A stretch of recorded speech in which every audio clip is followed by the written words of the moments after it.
Hello, আসসালামু আলাইকুম শিক্ষার্থীরা, আশা করি তোমরা খুবই ভালো আছো। আজকে তোমাদের কিছু শেখাবো এসআই এককের গুণিতক এবং উপগুণিতক। এক একক থেকে কীভাবে অন্য এককে রূপান্তর নিব।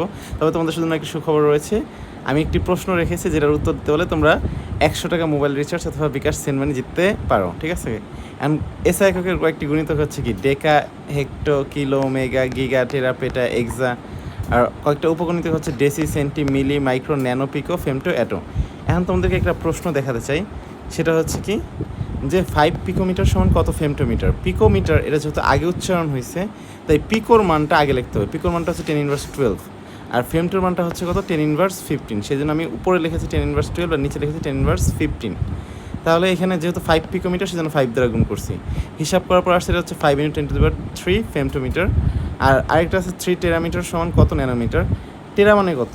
টেরা মানে হচ্ছে 10⁻12, এবং ন্যানোমিটার মানে হচ্ছে হলো 10^9। 10^9 যেটা আগে উচ্চারণ হবে সেটা হচ্ছে উপরে লিখতে হবে, আর যেটা পরে উচ্চারণ হবে সেটা হচ্ছে নিচে লিখতে হবে। হিসাব করার পর এটা আসলো 3 × 10⁻21 ন্যানোমিটার, ঠিক আছে? তাহলে প্রশ্নটি হচ্ছে, তুমি যদি শিক্ষামন্ত্রী হতে কোন পরিবর্তনগুলো আনতে?